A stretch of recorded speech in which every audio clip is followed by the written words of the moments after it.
Sauvignon Blanc happens to be my favorite white. My wife and I love Sauvignon Blanc. I really do too. It is such a versatile food wine. It goes with so many different things. And the way this Sauvignon Blanc drinks, you don't even really necessarily have to have it with food right now. This is just lovely. So one of the things that we do with our Sauvignon Blanc that's a little bit different from a lot of producers, we crop our Sauvignon Blanc vines a little bit heavier than most people do. And we do that so that we can get them to have a longer season on the vine, more hang time on the vine.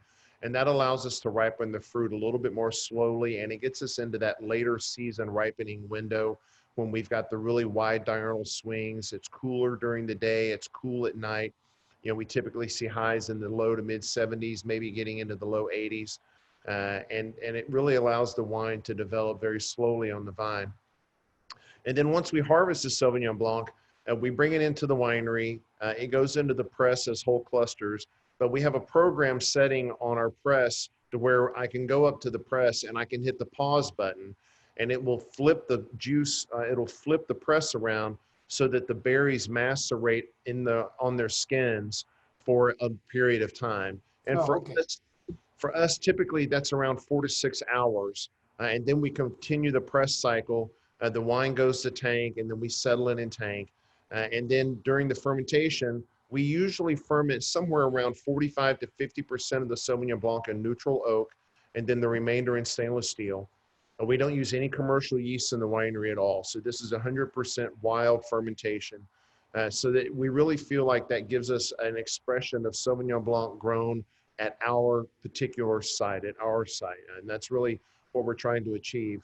We want to, we don't want to make Sauvignon Blanc that only smells and tastes like Sauvignon Blanc. That's easy. The hard part is making Sauvignon Blanc that smells and tastes like Sauvignon Blanc grown in the Rogue Valley in our vineyard. And that's really what we're trying to do here.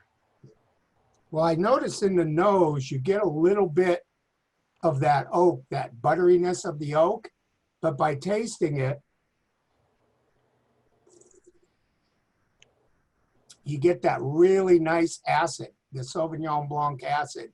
So it has a nice smooth finish, but it has a nice palate cleansing ability on the front of the tongue.